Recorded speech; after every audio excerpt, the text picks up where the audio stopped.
से, भाई जमीन तो नहीं बेची। देख भाई जयनारायण, अब तो खेती भी नहीं हो रही इस जमीन पर। अरे तो क्या हुआ बंसी, धीरे धीरे बुढ़ापा आ रहा है और ये सब काम जो है ना वो सारा गजेंद्र ही देखता है। पुश्तैनी जमीन है, 2 बेटे हैं, आशुतोष और गजेंद्र। हम उन पे कुछ थोपना नहीं चाहते। दोनों हमारे जिगर के टुकड़े हैं और दोनों में बहुत प्यार है और ये फैसला हम उन्हीं लोगों पे छोड़ेंगे।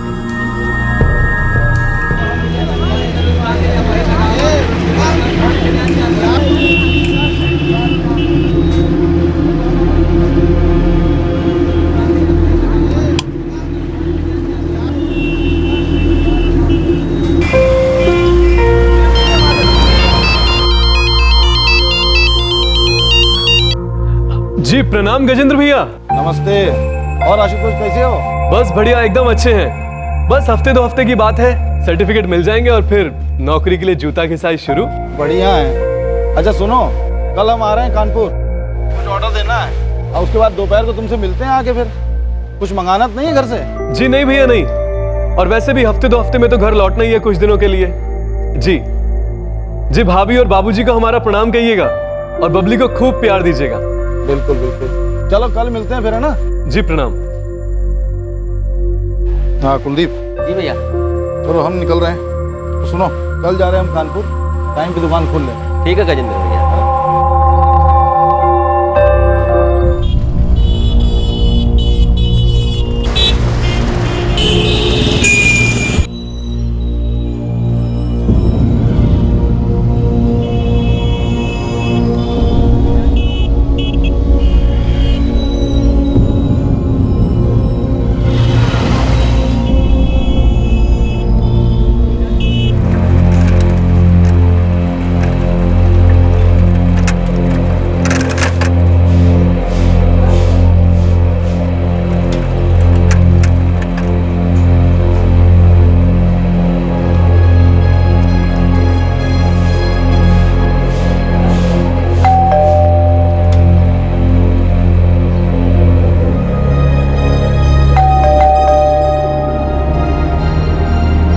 आशुतोष, आशुतोष,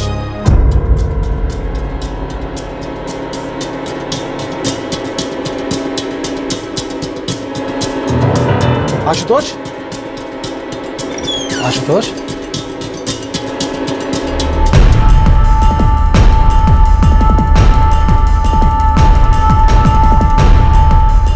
आशुतोष,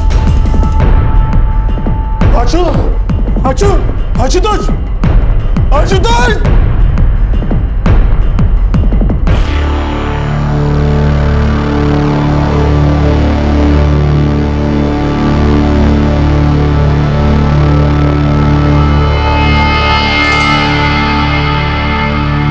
करमपुर से बड़ा भाई गजेंद्र प्रसाद अपनी दुकान के सामान के लिए ऑर्डर देने कानपुर आया। उसने सोचा कि वो वहां पढ़ाई कर रहे अपने छोटे भाई आशुतोष से भी मिलने जाएगा। गजेंद्र जब आशुतोष के घर पहुंचा तो उसने आशुतोष को मरा हुआ पाया। मामले की तहकीकात शुरू कर दी गई। अब इस हादसे से जुड़ी कई अजीबोगरीब और चौंकाने वाली हकीकत सामने आने वाली थी।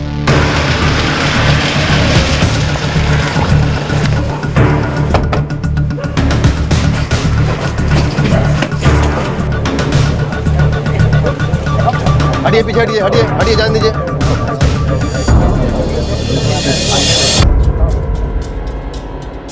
गजेंद्र प्रसाद, गजेंद्र प्रसाद। हाँ सर, हमने आपको फोन किया था सर। ये हमारा भाई आशुतोष है सर।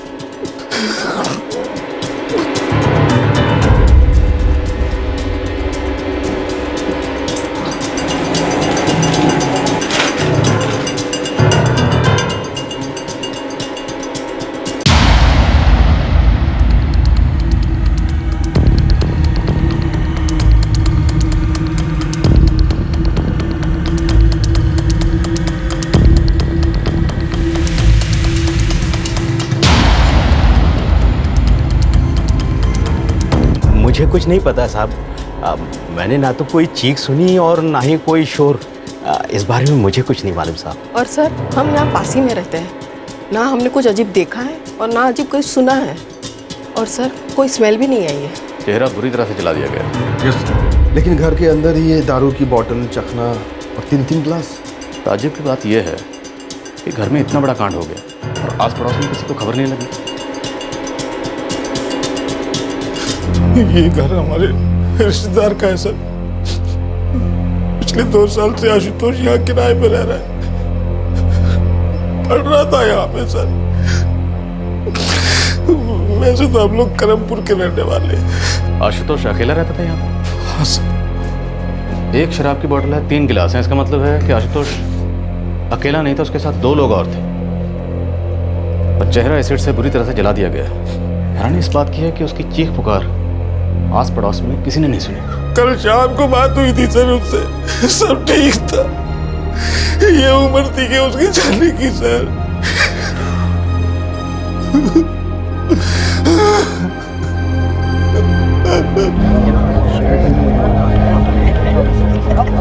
आशुतोष!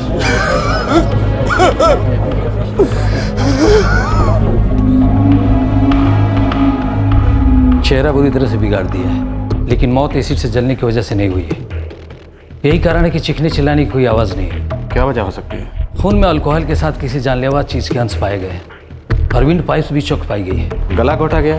जी, 12 से 18 घंटा पहले मौत हुई है, या थोड़ा पहले। 12 से 18 घंटे पहले मतलब 13 अप्रैल की रात को हो सकता है? हो सकता है। आशुतोष के पिता आ चुके हैं। और आशुतोष का फ़ोन? अभी भी बंद है। एक काम करो, उसके फ़ोन रिकॉर्ड्स निकलवाओ। 012, ये तो कोई पिन कोड लगता है। सर 208012, ये पिन कोड तो जवाहर नगर इलाके का है। पता करो जवाहर नगर इलाके में एसिड की कितनी दुकानें हैं। पक्का ये एसिड वहीं से खरीदा गया। सर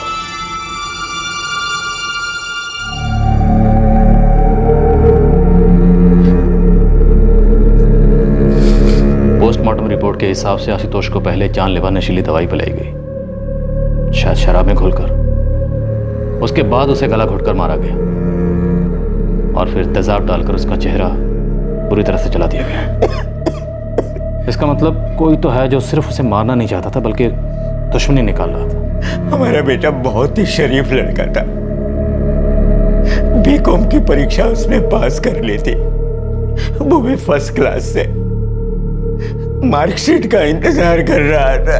लेकिन फिर भी कोई तो था जो उससे नफरत करता था, जो दोस्त की तरह रात को उसके घर पर आया, क्योंकि हमें उसके घर पर एक शराब की बोतल और 3 गिलास मिले। मतलब आशुतोष अकेला नहीं था, उसके साथ 2 लोग और थे।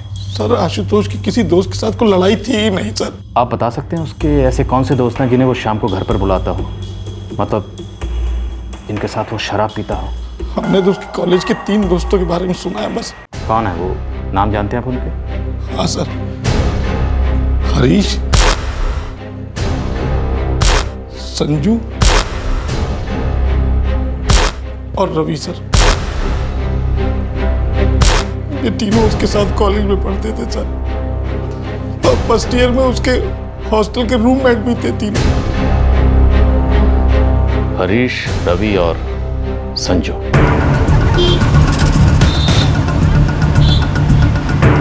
आशुतोष के भाई गजेंद्र प्रसाद के बारे में भी पता करो। करमपुर के खबरी को काम पे लगा दिया सर। और आशुतोष के फोन रिकॉर्ड्स निकलवाओ। दोपहर तक हमारे हाथ में होंगे। ठीक है।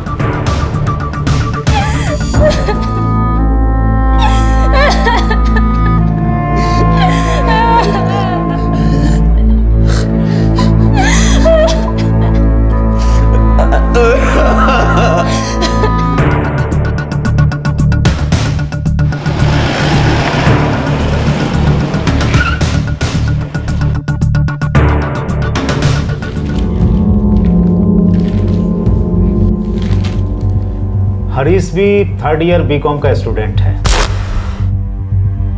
आशुतोष उसके क्लास में ही पढ़ता है। हमें उसका नंबर चाहिए। जी, क्या ना? या प्लीज। उसका नंबर है 444 567 654। रवि और संजू मतलब संजय सिंह भी उसके क्लासमेट हैं। उन दोनों के नंबर पे दीजिए। जी, रवि का नंबर है 444 123 654 और संजय सिंह का है 444 748 452। Thank you.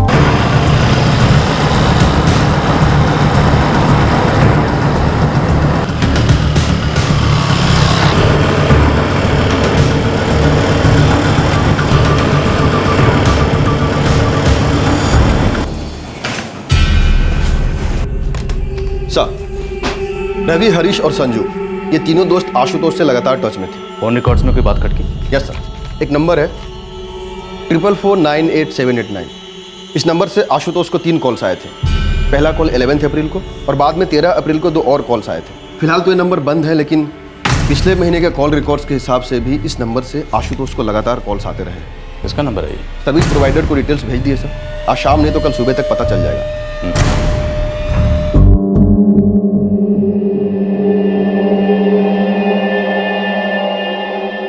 आशुतोष को शराब में जहर मिलाकर दिया गया, फिर गला घोटकर उसे मारा गया। उसके बाद उसके चेहरे पर तेजाब डालकर उसका चेहरा पूरी तरह से जला दिया गया। अब तुम तीनों मुझे यह बताओ कि 13 अप्रैल की रात को उसके साथ कौन कौन था? मैं तो नहीं था। नहीं सर, मैं भी नहीं था।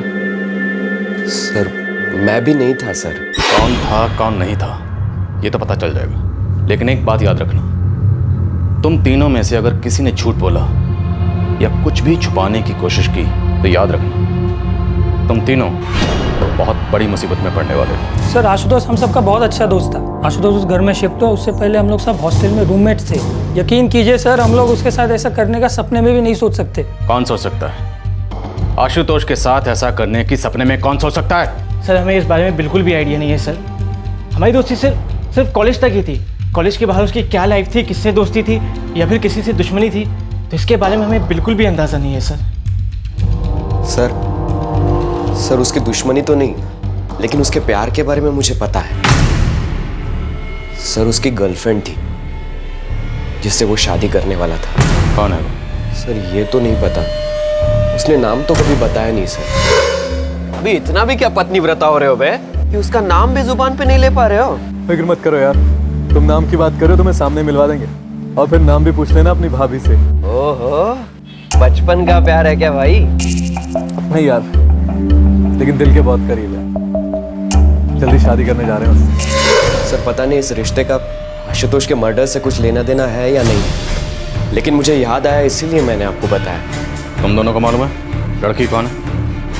नहीं सर, मुझे तो नहीं पता। नहीं सर, हमें तो कभी नहीं बताया उसने।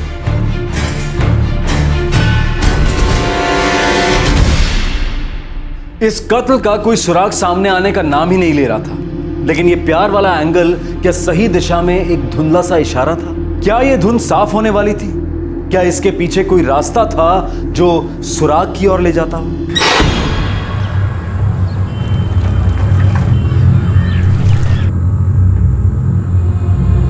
लफड़े का तो कुछ पता नहीं सर। आशुतोष के परिवार में कुछ? परिवार में ऐसा तो कोई लफड़ा नहीं है। जो आशुतोष है, इसकी माँ को गुजरे हुए 8 वर्ष हो गया। इसका बाप किसान है, लेकिन साहब जमीन में इतना ज़्यादा पैदावार नहीं होती। इसका जो भाई है गजेंद्र, इलेक्ट्रिक सामान बेचने की दुकान करता है। पैसा इतना ज़्यादा तो नहीं, लेकिन कम भी नहीं है। भाई भाई के बीच कोई अनबन?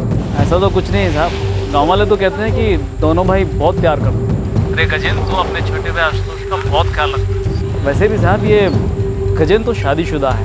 इसको 4 साल की बेटी है, क्या नाम है उसका, बबली। जमीन जायदाद का कोई पंगा तो नहीं?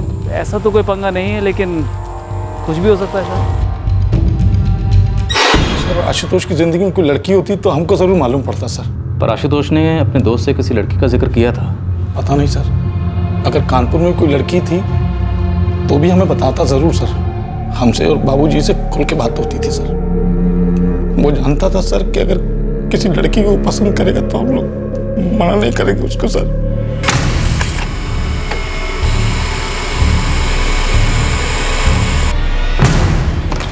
सर,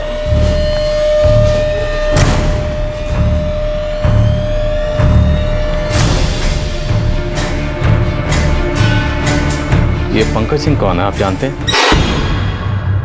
पंकज सिंह? हाँ सर, पंकज और आशुतोष तो बचपन के दोस्त हैं सर। हमारे गांव के रहने वाला है पंकज। हमारे घर से 2 घर छोड़ के रहता है। इस पंकज सिंह ने 11 और 13 अप्रैल की रात को आशुतोष से फ़ोन पर बात की थी। 13 अप्रैल की रात को इसके फ़ोन की लोकेशन आशुतोष के रूम के आसपास ही है, और उसके बाद से उसका फ़ोन बना।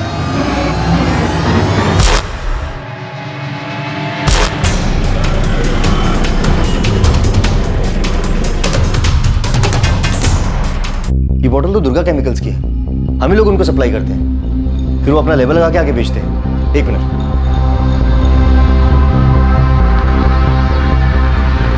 ये देखिए,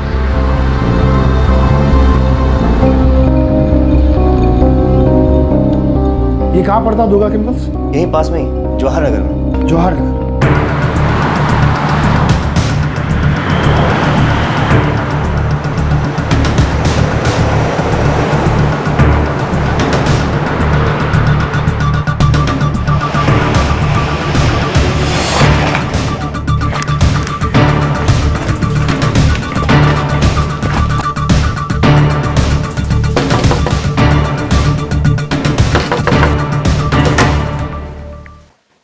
पंकज सिंह?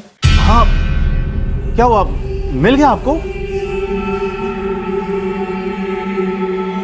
12 अप्रैल से वो गायब है, उसका फोन भी बंद है। हमने करमपुर पुलिस थाने में उसके बारे में शिकायत भी लिखाई थी। क्या बोलकर निकला था वो? बोल रहा था कि कानपुर जा रहा हूँ, 1 दिन में लौट आऊंगा।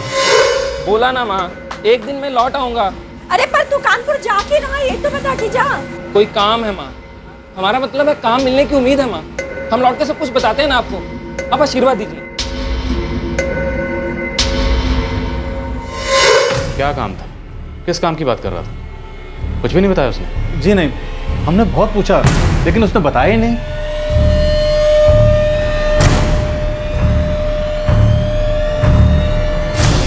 जी, ये हमारी दुकान की। अच्छा ये बताइए, ये किसने खरीदी और कब खरीदी? 1 मिनट। तो हाई ग्रेड केमिकल है, हम बिना डिटेल दिए इसे नहीं बेचते। चेक कीजिए। जी।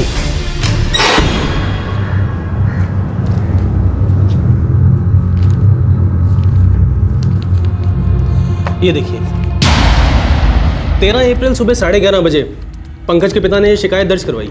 14 अप्रैल को गजेंद्र को अपने भाई आशुतोष की बॉडी मिली। सर, कहीं ये आपसी साठगांठ का मामला तो नहीं है? मतलब पंकज ने पहले जुर्म किया, फिर उसने अपने परिवार वालों को बताया, और फिर पंकज के परिवार वालों ने पंकज की मिसिंग कंप्लेन दर्ज करवा दी। एक काम करो, पंकज के पिता चंद्रभान के फोन रिकॉर्ड निकालो। हो सकता है पंकज ने इन्हें किसी अनजान नंबर से फ़ोन किया। यहाँ कुछ तो गड़बड़ चल रही है। पंकज के घर पर निगरानी रखो, हो सकता है वो रात के अंधेरे में उनसे मिल जाए। जी हो जाएगा।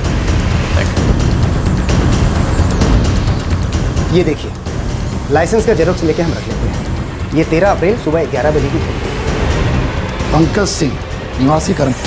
जी। हाँ संतोष, बोल। सर, वो ऐसी 13 अप्रैल को सुबह 11 बजे कानपुर के दुर्गा केमिकल से पंकज सिंह ने खरीदा था। ठीक है, पंकज ने 13 अप्रैल की सुबह 11 बजे कानपुर से एसेट खरीदा था, और 13 अप्रैल को ही सुबह 11:30 बजे पंकज के पिताजी ने यहाँ थाने में उसकी कंप्लेन दर्ज करा दी। सब कुछ बड़ी सोची समझी साजिश के तहत किया गया। पर क्यों, किस लिए? सर, कहीं ये उस लड़की का मामला तो नहीं जिसका जिक्र आशुतोष के दोस्त संजू ने हमसे किया था? सर, उसकी गर्लफ्रेंड थी जिससे वो शादी करने वाला था। मामला थोड़ा पेचीदा है, लेकिन उसका कोई ना कोई ताल्लुक उसकी पुरानी बात से। प्रणाम श्योर, हमें इसका कोई ना कोई सुराग यहीं करमपुर से मिलेगा।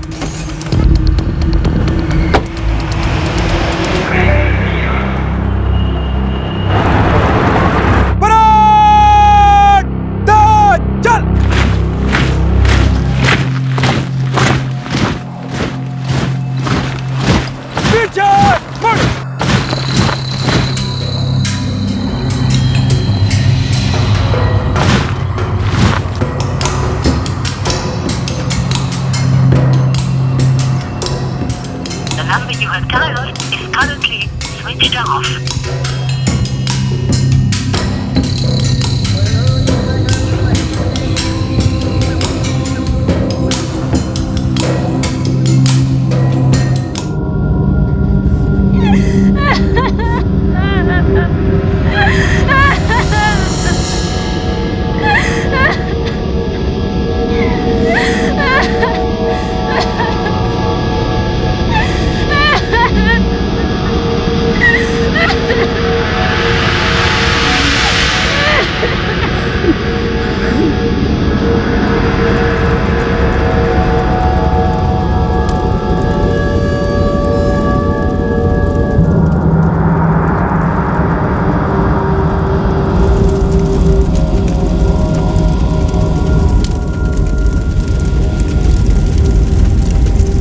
आशुतोष प्रसाद का अंतिम संस्कार कर दिया गया, लेकिन पंकज सिंह, जिस पर इस अपराध को अंजाम देने का पूरा शक था, उसकी कोई खबर नहीं थी। वो लापता था। और फिर एक ऐसी जानकारी मिली जिसने आशुतोष हत्याकांड की जांच को एक नई रफ्तार दे दी। पंकज के पिता चंद्रभान सिंह के फोन रिकॉर्ड्स में कोई खटकने वाली बात नहीं मिली सर। कानपुर से किसी अनजान नंबर से कोई कॉल? नहीं सर, पंकज का फोन अभी भी बंद है, कोई मूवमेंट नहीं दिखा रहा है।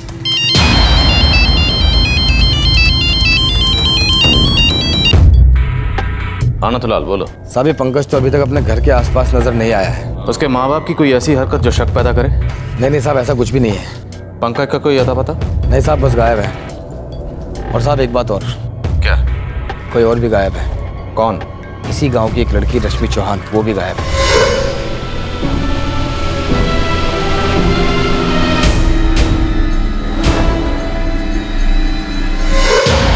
रश्मि चौहान? कौन है ये रश्मि चौहान? महेंद्र और कुसुम चौहान की बेटी है। सागर चौहान की बड़ी बहन है और पुलिस कांस्टेबल ब्रिजेश चौहान की छोटी बहन है। कहाँ गई है? किसी को कुछ पता नहीं है साहब। पंकज गायब है और एक लड़की भी गायब है, रश्मि चौहान।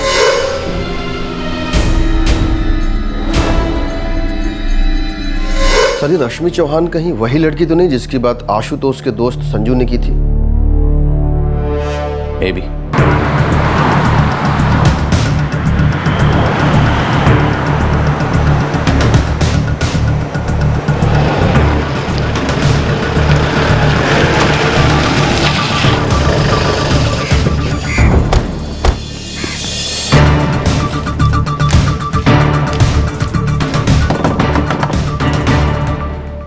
जी?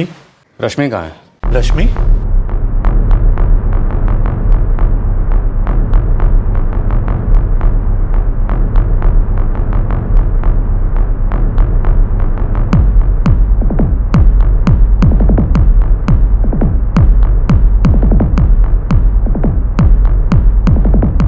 रश्मि कहाँ है? वो अपने बड़े भाई ब्रिजेश के साथ गई है। ब्रिजेश वो जो पुलिस में है? जी। कहाँ है? पता नहीं, किसी रिश्तेदार के यहाँ। आपकी बेटी इतने दिनों से घर से बाहर है, आपको पता नहीं किस रिश्तेदार के यहाँ गई है? क्या छुपा रहे हैं, बोलिए। कुछ नहीं छुपा रहे साहब। छुपा पाएंगे भी नहीं, वो जहाँ भी होंगे हम ढूंढ निकालेंगे। ये मत समझिएगा कि ब्रिजेश पुलिस वाला है तो हम नरमी बरतेंगे।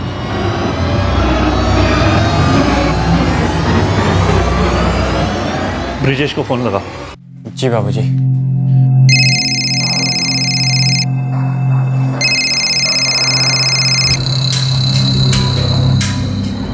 हाँ सागर बोलो। भैया पुलिस आई थी घर पे, रश्मि के बारे में पूछ रही थी। तुमने क्या जवाब दिया? बाबूजी ने कहा है कि आप उसे किसी रिश्तेदार के ले गए। ठीक है, चिंता मत करना।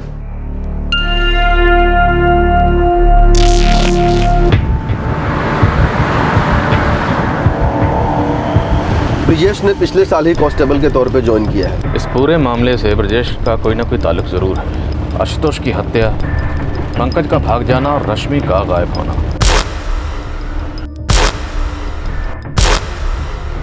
सर, कहीं ये कोई घरेलू मामला तो नहीं है? I mean honour killing type? इस मामले की कड़ियां अभी भी नहीं मिल रही हैं। इस ब्रिजेश ने अब तक जरूर कोई सॉलिड सा बहाना तैयार कर लिया होगा। देखते हैं, लेकिन सबसे पहले हमें यह पता लगाना है कि ब्रिजेश की बहन रश्मि चौहान कहाँ है।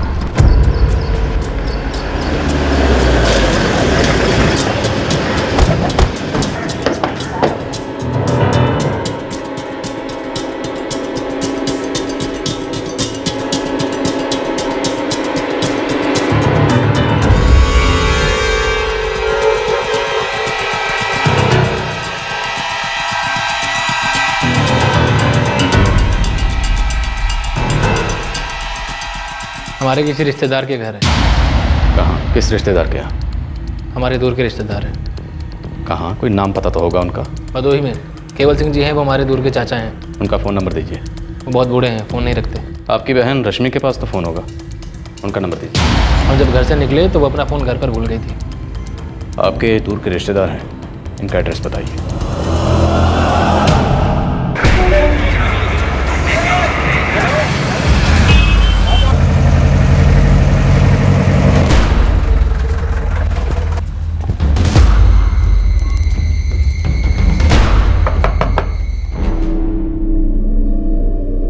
रश्मि चौहान है? रश्मि चौहान? मुझे तो उसे देखे हुए भी कई साल हो गए हैं।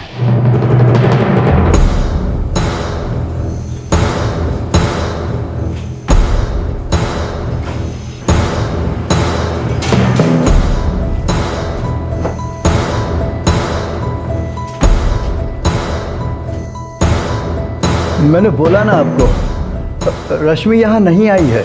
देखिए, आपके भतीजे विजय चौहान का कहना है कि वो रश्मि को यहाँ छोड़ के गया है। क्यों अचानक बेवजह उसे यहाँ छोड़कर जाएगा?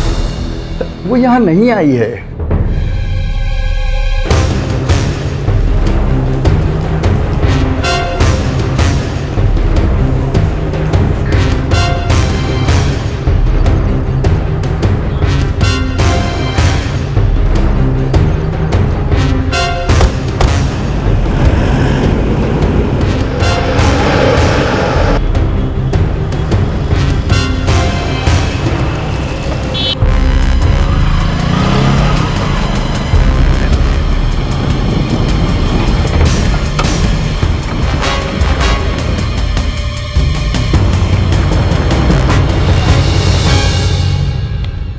ब्रिजेश, तुम्हारे फोन रिकॉर्ड्स बताते हैं कि तुम 10 अप्रैल को करमपुर गांव में थे। तुम पुलिस फोर्स में हो, इसलिए ये बात तो अच्छी तरह से जानते होगे कि अपराध को छुपाना नामुमकिन है। हम क्यों छुपाएंगे सर?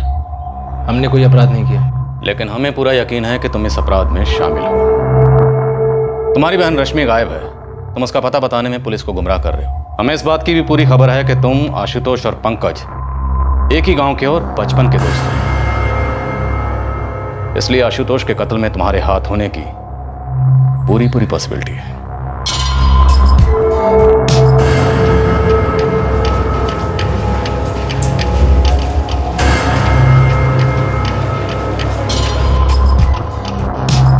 रश्मि कहाँ है?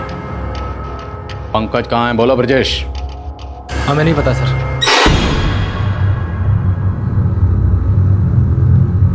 आशुतोष को किसने मारा?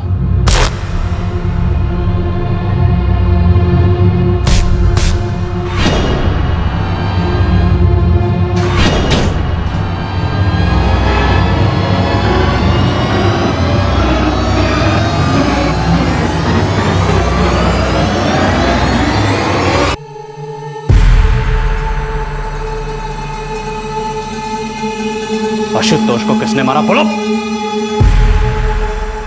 पंकज सिंह ने आशुतोष को मारा है सर। लेकिन सर हमें नहीं पता कि पंकज कहाँ है। नहीं, हमको ये पता है कि हमारी बहन रश्मि कहाँ पर। सर हमें बस इतना पता है कि आशुतोष को पंकज ने मारा।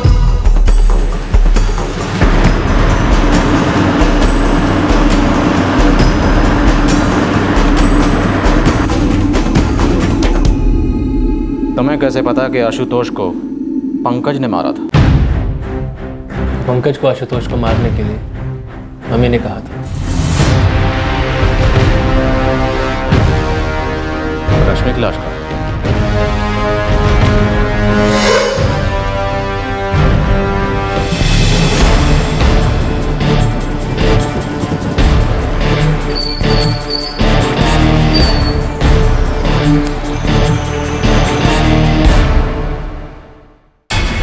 धन्यवाद सिंह जी।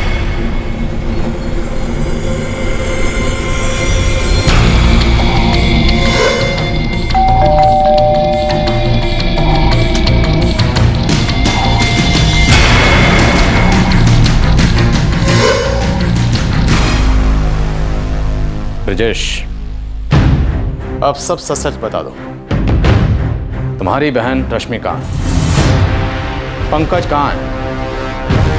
तुमने पंकज को आशुतोष को मारने के लिए कब कहा और क्यों कहा?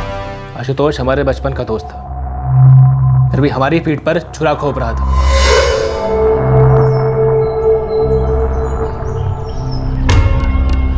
आशुतोष, अब तो ब्रिजेश भाई भी मुरादाबाद जा चुके हैं, तो फिर क्या तकलीफ है? हमें ये सब सही नहीं लगता है। हमें लगता है कि हमें माँ बाबा और ब्रिजेश को सब सच सच बता देना चाहिए। अगर वो नहीं माने तो? ब्रिजेश हमारे साथ पला बड़ा है रश्मि, वो हमारा बचपन का दोस्त है। और फिर हमें नहीं लगता कि उसे हमारे रिश्ते से कोई भी एतराज़ होगा। और यदि फिर भी कोई एतराज़ हुआ तो फिर क्या? तो भी हम तुमसे शादी करेंगे। चाहे जो हो जाए।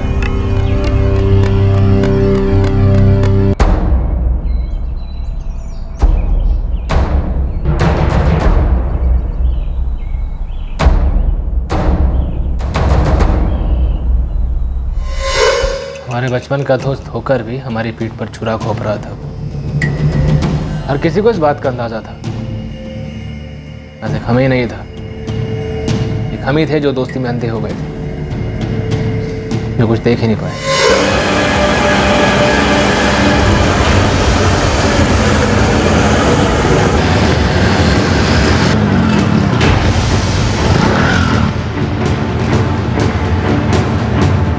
भैया, आशुतोष जब भी कानपुर से आता है ना, ये दोनों यहीं मिलते हैं। अब आप तो घर पे रहते नहीं हैं, इसीलिए ये लोग घर पे नहीं मिल पाते।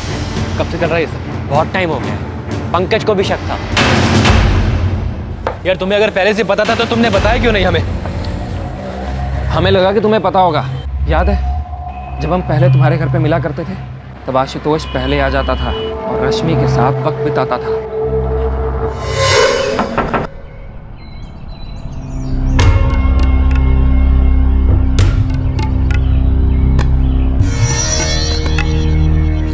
अबे तुम टेंशन मत लो यार, हम तुम्हारी सारी तैयारी करा देंगे। नहीं यार, ये फिजिकल टेस्ट की टेंशन नहीं है हमें, लेकिन ये जो रिटर्न टेस्ट होता है ना यार, वही उसी की टेंशन है। अरे कुछ नहीं होगा, फिक्र काय को करते हो? और देख लेना तुम पास हो जाओगे। क्या बात है। अरे लो चाय आ गई, गर्मा गर्म चाय।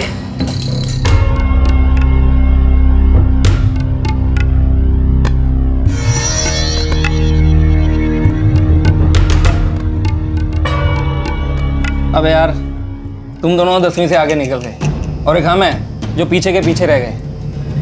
और ये आशुतोष, ये तो साला ग्रेजुएट हो जाएगा। और ब्रजेश पक्का पुलिस में जाएगा ये, देख लेना हम कह रहे हैं। और इसका जिम्मा हमारा है। तुम हो तो क्या गम है यार, कह रहे हैं हम, देख लेना। तेरी मदद किस लिए कर रहा था वो? तेरी बहन के कारण।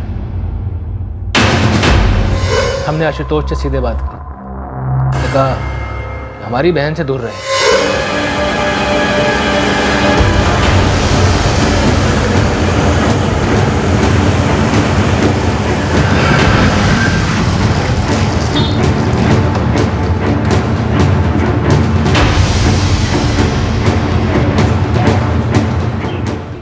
लेकिन ब्रजेश, हम रश्मि से प्यार करते हैं यार। भूल जाओ उसे, अकेला छोड़ दो उसे। तुम्हारी प्रॉब्लम क्या है यार? हमारी प्रॉब्लम हम पे छोड़ दे। अरे एक दोस्त की पीठ पर छुरा घोंपा है तुमने, इतना भी नहीं सोचा कि तुम्हारे दोस्त की बहन है वो।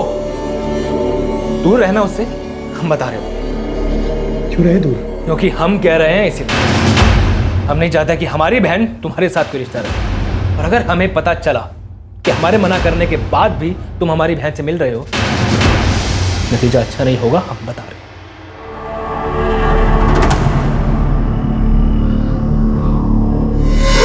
लेकिन आशुतोष समझने का नाम ही नहीं ले रहा था।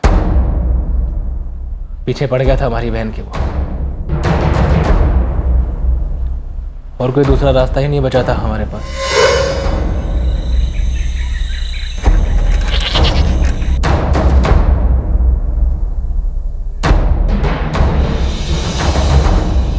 ब्रजेश, हम तुम्हारे साथ हैं।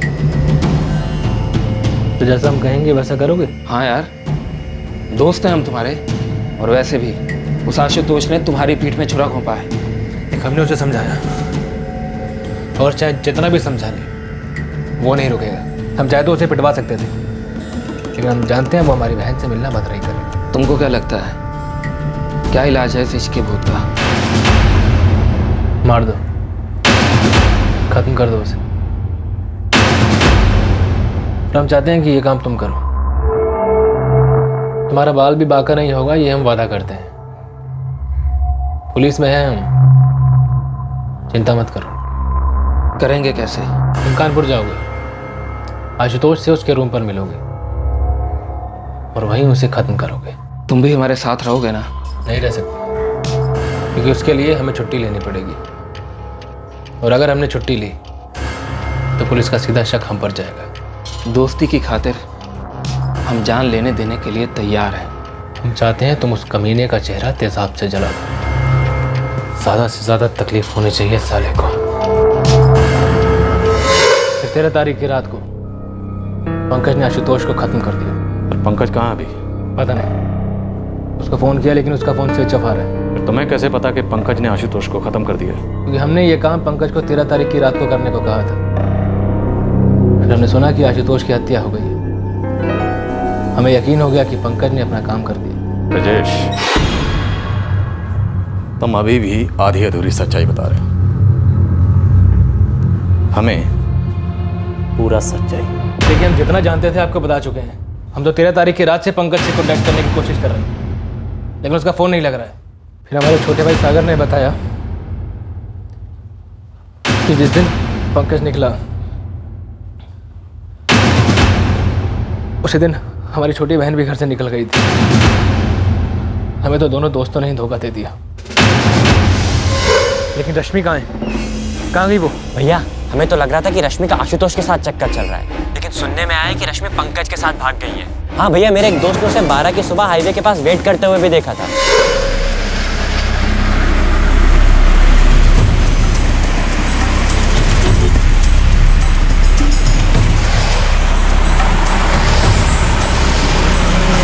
वो कानपुर जा रही थी। यही सुनने में आया कि वो पंकज के साथ ही भाग गई है। हमारे दोनों दोस्तों ने हमारे साथ धोखा किया। हमारी बहन ने हमें धोखा दिया। हम लगता था कि बस एक पंकज है जो हमारा सच्चा दोस्त है, जो हमारे लिए कुछ भी कर सकता है। लेकिन हमें क्या पता था कि वो ये सब कुछ अपने लिए कर रहा है। उसने भी हमारे साथ गद्दारी की है। अभी भी तुम्हारे मुंह से पूरा सच बाहर नहीं आ रहा। कैसा सच? और बचा क्या है हमारे पास कुछ छुपाने के लिए? यही कि तुमने आशुतोष को मरवाया, लेकिन जब तुम्हें पता चला कि पंकज तुम्हारी बहन को लेकर तुम्हें धोखा देकर भाग गया है, तो तुमने पंकज और रश्मि दोनों को ठिकाने लगा दिया। देखिए, हमने ऐसा कुछ भी नहीं किया। हमें तो ये भी नहीं पता कि वो दोनों इस समय है कहाँ।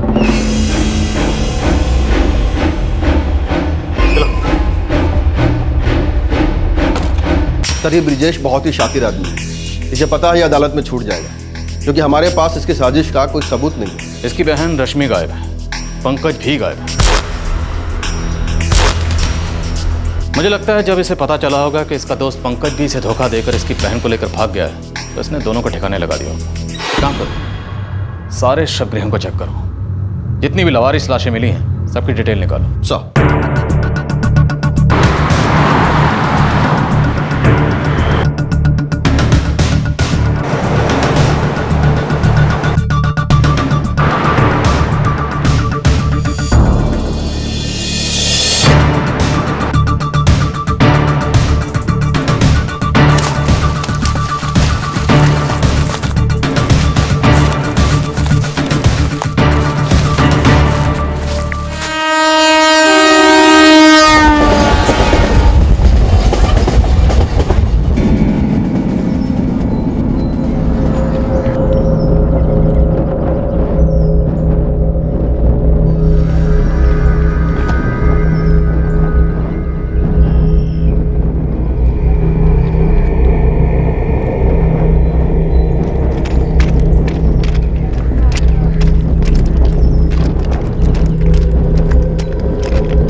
रश्मि चौहान के भाई कांस्टेबल ब्रिजेश चौहान ने साजिश का सारा नक्शा खोल कर रख दिया, लेकिन अब भी पंकज सिंह और रश्मि चौहान की कोई खबर नहीं मिली थी। पुलिस को शक था कि ब्रिजेश चौहान उन्हें ठिकाने लगा चुका होगा, लेकिन इस बात का भी उनके हाथ कोई सबूत नहीं लगा था। ऐसा लग रहा था कि जांच अपने अंजाम तक पहुंचने से पहले ही दम तोड़ देगी, लेकिन अचानक न जाने कहां से एक छोटी सी खबर ने रहस्यों का एक नया पिटारा खोल दिया।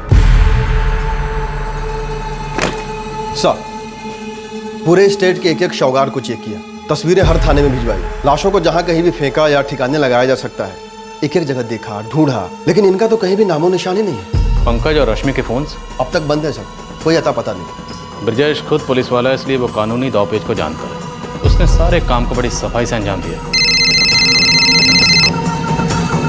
हाँ आसमान बोल। सर, एक उड़ती उड़ती खबर है, शायद आप ही किसी काम की हो। बोल। सर, 3 दिन पहले आशुतोष के दोस्त संजू ने उसकी मार्कशीट निकलवाई थी कॉलेज से।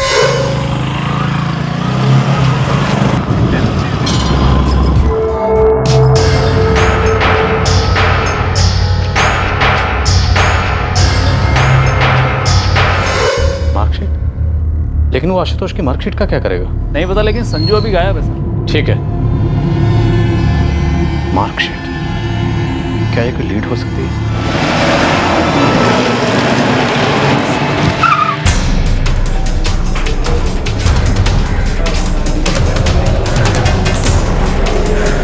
लेकिन संजय ने तो ये बताया था कि आशुतोष की फैमिली ने उसकी मार्कशीट मंगवाई है। रजिस्टर दिखाइए। जी।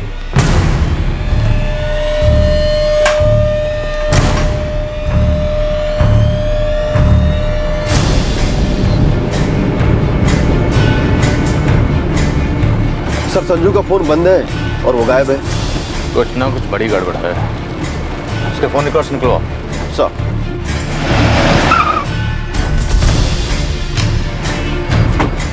आशुतोष की मार्कशीट? उनको नहीं पता सर इसके बारे में कुछ भी। लेकिन आशुतोष का दोस्त संजू तो यही बोल के उसकी मार्कशीट कॉलेज से लेके आया कि उसकी फैमिली वालों ने मंगवाई है। पता नहीं सर उसने काहे किया है सर। उसको आशुतोष की मार्कशीट की क्या पड़ी सर?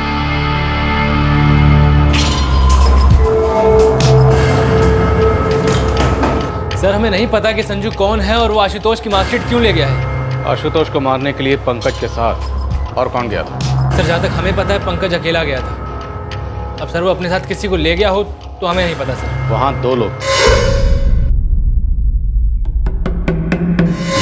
उन्होंने आशुतोष को मारने से पहले उसके साथ शराब पी। सर हमें बिल्कुल नहीं पता कि पंकज के साथ और कौन था। सर संजू का फोन तो अभी भी बंद ही दिखा रहा है। वैसे 1 घंटे में उसके कॉल रिकॉर्ड्स हम तक पहुंच जाएंगे। संजू कानपुर में किराए पर रहता था। एक टीम उसके गांव जा चुकी है। ये संजू वही है ना जिसने हमें आशुतोष की गर्लफ्रेंड के बारे में बताया? सर उसकी गर्लफ्रेंड थी जिससे वो शादी करने वाला था। जी हाँ सर। फिर जांच हमें पंकज की ओर ले गई, फिर रश्मि के गायब होते ही ब्रिजेश की ओर, फिर ब्रिजेश ने हमारे सामने सारी साजिश का पर्दाफाश किया। हमारा मतलब है हमें इस जांच में गुमराह किया जा रहा है। मुमकिन है सर। हो सकता है इस पूरे साजिश के पीछे केवल दुश्मनी वाला एंगल ना हो, कोई और भी एंगल हो, जैसे प्रॉपर्टी या फिर और कुछ। हमारा इशारा आशुतोष के भाई गजेंद्र प्रसाद की तरफ है। सर गजेंद्र भी अपने भाई आशुतोष को रास्ते से हटाने की सोच सकता है। लेकिन अपने भाई को मारने के पीछे गजेंद्र प्रसाद का क्या मकसद हो सकता है? सर हो सकता है कोई पुश्तैनी जमीन जायदाद या फिर कोई ऐसी चीज जो वो आपस में बांटना नहीं चाहता। पुश्तैनी जमीन है, 2 बेटे हैं, आशुतोष और गजेंद्र। हम उन पे कुछ थोपना नहीं चाहते। लेकिन फिर भी उसको आशुतोष की मार्कशीट की जरूरत क्यों पड़ेगी? किसी सरकारी दफ्तर से कोई डॉक्यूमेंट हासिल करने की। सर रश्मि और आशुतोष का एंगल आते ही हो सकता है गजेंद्र और ब्रिजेश आपस में मिल गए हों। फिर इसमें उन्होंने पंकज को शामिल किया और इसे पंकज और रश्मि का एंगल बना दिया। इस तरह तीनों को ठिकाने लगा दिया। ना कोई सबूत बचा, ना ही कोई सुराग। तहकीक का ठप और उन्हें जो भी चाहिए था मिल गया। ब्रिजेश को अपनी बहन और आशुतोष से छुटकारा, और गजेंद्र प्रसाद को अपने प्रॉपर्टी के हिस्सेदार यानी कि अपने छोटे भाई आशुतोष से छुटकारा।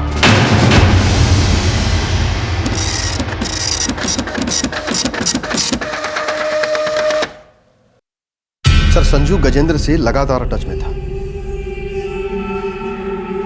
जिस रात आशुतोष का कत्ल हुआ उस रात उसके साथ उसके कमरे में एक तीसरा आदमी संजू ही था। आपको जरूर कोई गलतफहमी हुई है सर। आशुतोष हमारा भाई सर, हम अपने भाई काहे मारेंगे बताइए। बैठिए।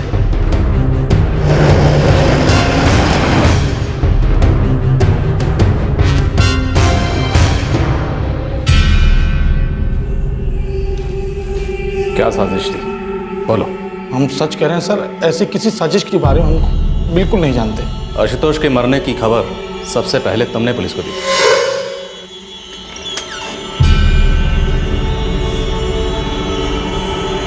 आशुतोष? सब नाटक था, जबकि तुम पहले से जानते थे कि आशुतोष मर चुका है। नहीं सर, ये सच नहीं है सर। बिल्कुल सच है। इसी साजिश के तहत तुमने 14 अप्रैल को कानपुर में आशुतोष के घर जाने का प्लान बनाया। कल हम आ रहे हैं कानपुर, कुछ ऑर्डर देना है और उसके बाद दोपहर को तुमसे मिलते हैं आके। फिर सर वो हमारा छोटा भाई था सर, अपने बच्चे की तरह मानते थे सर उसको। तुम्हारा ये छोटा भाई तुम्हारी पुश्तैनी जायदाद में आधे हिस्से का हकदार था। नहीं सर, ऐसा कोई झगड़ा हमारे बीच में था ही नहीं सर कभी। ऐसा कोई झगड़ा नहीं था तो फिर कैसा झगड़ा था? बता तो रहे सर, कोई झगड़ा ही नहीं था सर। हमने तो ग्रेजुएशन तक की पढ़ाई उसकी खुद करवाई है सर। ये संजू आशुतोष की मार्कशीट लेने क्यों गया था? हमको नहीं मालूम सर। लेकिन वो लगातार तुम्हारे संपर्क में था, तुम्हारी लगातार उससे फोन पर बात होती रही। सर वो आशुतोष का दोस्त था तो हमको फ़ोन करता रहता था सर, पूछता रहता था कि भैया आशुतोष के हत्यारे पकड़े गए कि नहीं। बस। क्यों? वो आशुतोष के ऊपर जीवनी लिख रहा था, उसको इतना इंटरेस्ट क्यों था कि आशुतोष के हत्यारे पकड़े गए या नहीं पकड़े गए? हमको नहीं मालूम सर, हमको लगा उसका दोस्त है तो बात कर लिए। तुमने और ब्रजेश ने मिलकर पंकज और रश्मि को कब और कहाँ मारा? ये क्या कह रहे हैं सर आप? भगवान कसम साहब, हमको अंदाजा ही नहीं है सर इसका कुछ। साहब, एक नंबर है जिससे 19 अप्रैल 2013 से इसे फ़ोन आने शुरू हुए और 23 अप्रैल तक आते रहे। किसका नंबर? दिल्ली के किसी ज्ञानी लाल का, लेकिन अभी ये नंबर बंद है।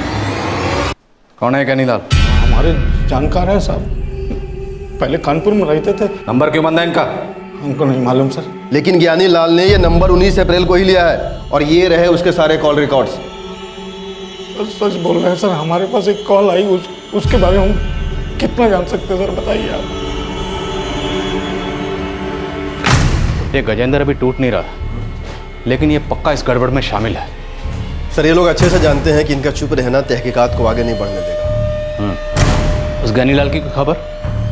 उसने सिम कार्ड दिल्ली के जहांगीरपुरी इलाके से खरीदा था और इस सिम कार्ड का इस्तेमाल सिर्फ 2 लोगों को कॉल करने के लिए किया गया। एक तो गजेंद्र और दूसरा एक और नंबर है 4449098890। ये नंबर जहांगीरपुरी के किसी ब्रोकर का है। Property broker. इस पूरे मामले में बड़े शातिर तरीके से हेराफेरी की गई है ताकि तफ्तीश आगे ना बढ़ पाए। एक बार जरा इस प्रॉपर्टी ब्रोकर को देखते हैं।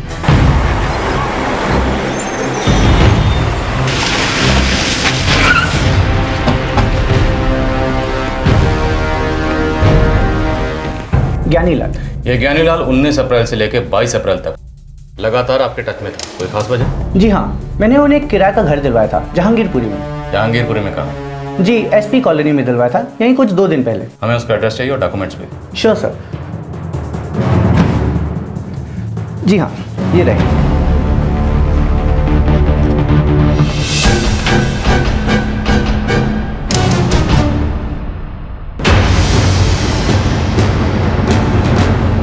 अब समझ में आई साजिश। क्या नहीं?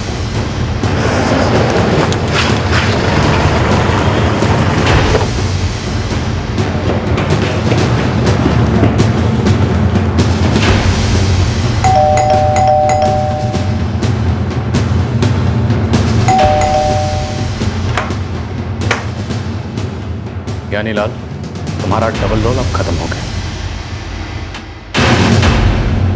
आशुतोष, कौन है?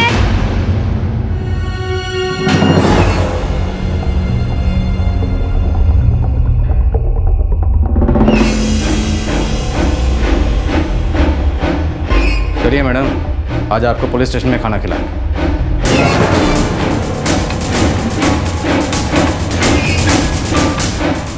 पंकज सिंह कहाँ है? बोलो, अभी तुम लोगों को बहुत कुछ बताना बाकी है।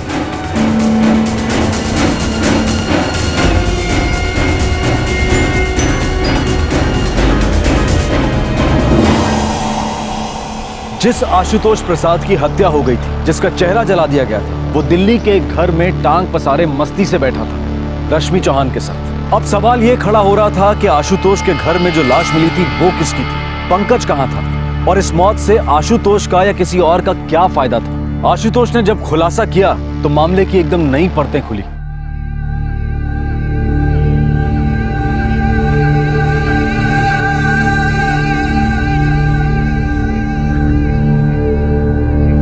अब सारी कहानी फ्लैशबैक में सुना लो। क्या था ये षड्यंत्र? बोलो। पंकज हमें मारने आ रहा था। ये बात तुम्हें कैसे पता चली?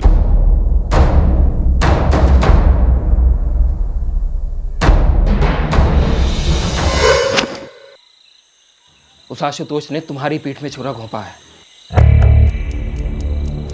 हमने उसे समझाया और भी समझाएंगे तो भी वो समझेगा नहीं। तुमको क्या लगता है क्या इलाज है इस इश्क के भूत का? मार दो, खत्म कर दो उसे। कानपुर जाओगे, आशुतोष से उसी के घर पर मिलोगे और वहीं पर उसे खत्म कर दो। दोस्ती की खातिर हम जान लेने देने के लिए तैयार हैं। हम चाहते हैं तुम उस कमीने का चेहरा तेजाब से जला दो। ज़्यादा से ज़्यादा तकलीफ होनी चाहिए इस साले को।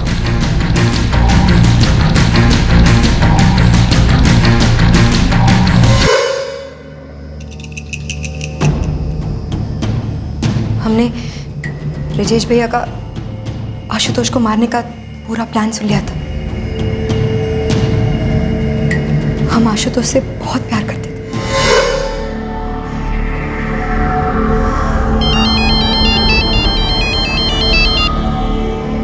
हाँ रश्मि, कैसी हो तुम? आशुतोष, हमारी बात सुनो। ब्रिजेश भैया और पंकज तुम्हें मारने का प्लान बना रहे हैं। ये क्या बकवास कर रही हो तुम रश्मि? हाँ, हमने सब सुना। 13 तारीख को पंकज तुमसे मिलने आएगा और उसी दिन तुम्हें खत्म कर देगा। पंकज का 11 अप्रैल को हमें फोन आया।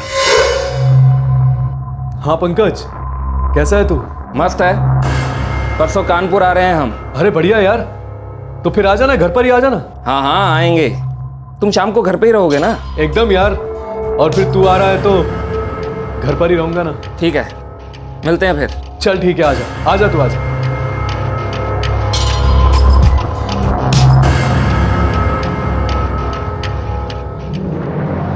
हाँ कुछ काम है, फटाफट मिल।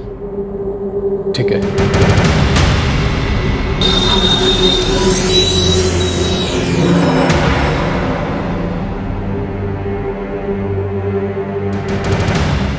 हमारे जान की बात है तो हम कुछ भी कर जाएंगे। आखिर तुम जिगरी यार हो हमारे। एसिड लेके आ रहा है हमारा मुंह जलाने के लिए। आने दो, देख लेंगे साले को।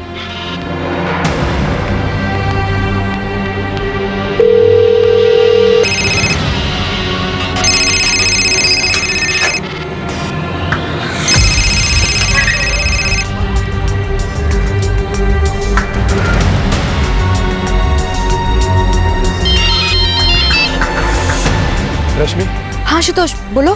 तुम्हारा भाई ना हम दोनों को साथ में देख नहीं सकता है, बता रहे हैं हम। और यदि इस बार भी हम बच गए ना, फिर से कोशिश करेगा हमें मरवाने की। तो तुम करना क्या चाहते हो? तुम शादी करोगी हमसे? हमें अपनी सारी जिंदगी तुम्हारे साथ बितानी है आशुतोष। घर छोड़ सकती हो हमारे लिए? तुम एक बार बोलो तो सही। बोला। अभी तुरंत कानपुर के लिए निकलो। लेकिन करना क्या है? उनका प्लान उल्टा करना है, बस तुम निकलो। हमारा अभी निकलते हैं।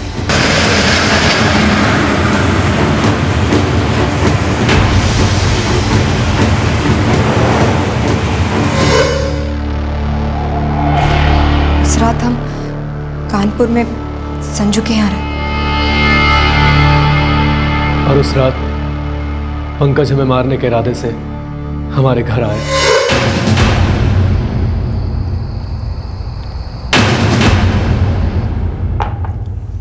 तुमको क्या लगता है ब्रिजेश मान जाएगा?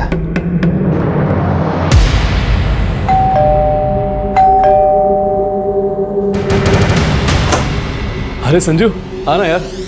और आशु? बढ़िया बढ़िया। अरे वाह यार, पूरा भौकाल मचाया तुमने तो। संजू हमारे बचपन का दोस्त है पंकज। और क्या हाल है भाई? ले तू गिलास ले। हाँ। पंकज संजू हमारे साथ कॉलेज में पढ़ा करता था और इसीलिए पंकज यहाँ आया है।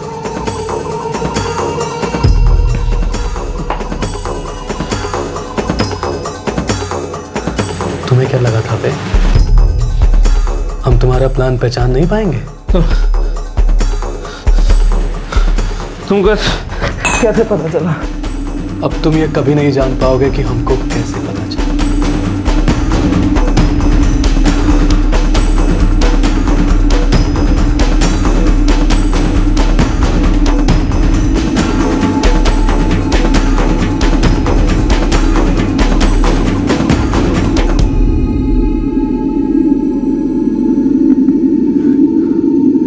गया।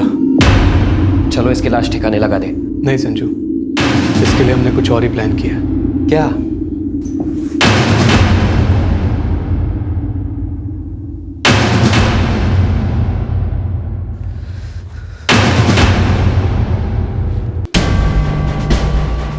ये हमारा चेहरा जलाना चाहता था ना?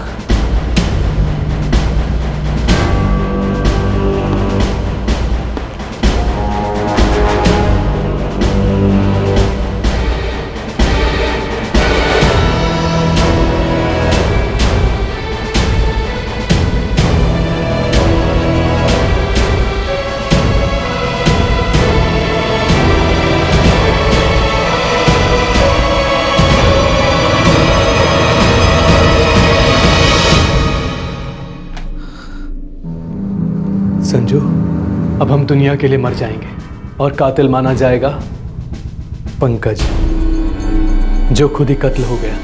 पुलिस पंकज की खोजबीन करेगी और हम दूर कहीं रश्मि के साथ अपना घर बसा लेंगे। हम यहाँ कभी नहीं आएंगे, कभी नहीं।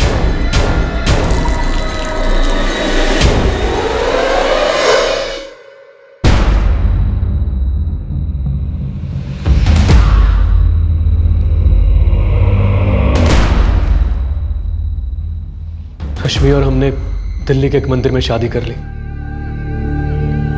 हम तो वापस आना ही नहीं चाहते थे, लेकिन जहां भी नौकरी के लिए जाता ग्रेजुएशन के सर्टिफिकेट की मांग होती, इसीलिए हमने संजू को कॉलेज मार्कशीट निकलवाने के लिए भेजा।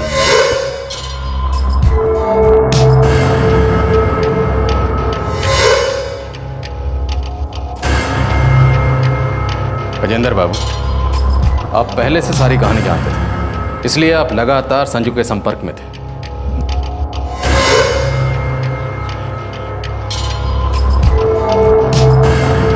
धन्यवाद सर।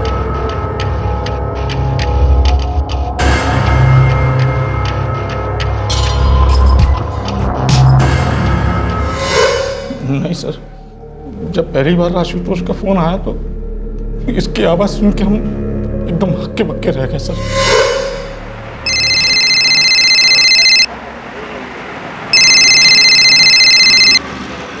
हेलो भैया, कौन बोल रहा है? भैया आशुतोष बोल रहे हैं। आशुतोष? कौन बोल रहा है? देखिए मजाक मत करिए हमारे साथ। भैया हम आशुतोष ही बोल रहे हैं। जब हमें मालूम पड़ा कि आशुतोष जिंदा है तो हम तो मतलब एकदम झटका ही खा गए थे सर। लेकिन इसने हमें ये नहीं बताया था कि ये पंकज को मार चुका है। भैया सही कह रहे हैं। दरअसल हमने भैया को कुछ बताया ही नहीं था। हमें डर था कि कहीं किसी मौके पर भैया आप लोगों के सामने कुछ बोल ना दें। भैया कुछ नहीं बोलेंगे तो हमें कुछ पता नहीं चलेगा। अपराधी कितना भी शातिर हो, लेकिन अपराध नहीं छुपा सकता। देर सवेर उसका अपराध सामने आ ही जाता है, जैसे तुम्हारी सारी हकीकत हमारे सामने आ गई।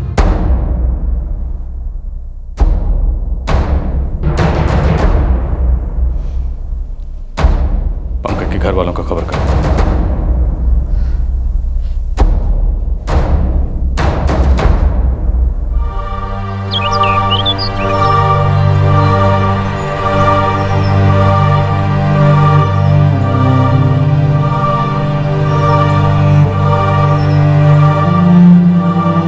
आशुतोष का दोस्त और जुर्म में उसका साथी संजू उर्फ संजय सिंह आशुतोष के पकड़े जाने के एक हफ्ते बाद पुलिस की गिरफ्त में आ गया। दोनों पर हत्या के लिए आईपीसी की धारा 302 और आपराधिक षड्यंत्र में शामिल होने के लिए दफा 34 लगाई गई है। रश्मि चौहान को वापस अपने परिवार के पास भेज दिया गया है। ब्रिजेश चौहान के खिलाफ पर्याप्त सबूत न मिलने की वजह से केस नहीं टिका और उसकी फिर से पुलिस में बहाली हो गई। इस केस से जुड़े सभी लोगों के अपने अपने मकसद थे। ब्रिजेश ने आशुतोष को मारने की साजिश इसलिए रची क्योंकि वो उसे अपनी बहन रश्मि से दूर रखना चाहता था।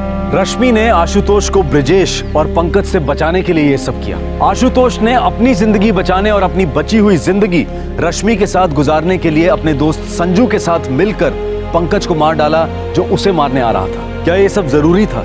इससे एक बार फिर से ये साबित हुआ है कि क्राइम नेवर पेस, और इस बात से हम बार बार हर आदमी को आगाह करते हैं। इस अपराध से जुड़े सभी लोग 20 से 30 साल की उम्र के बीच के थे। ताज्जुब ये है कि उन्होंने एक बार भी ये नहीं सोचा कि साथ बैठकर समझदारी से, शांति से अपने गुस्से का गुबार निकालकर किसी हल तक पहुंचा जाए। क्यों नहीं सोचा कि अभी तो पूरी उम्र पड़ी है आगे।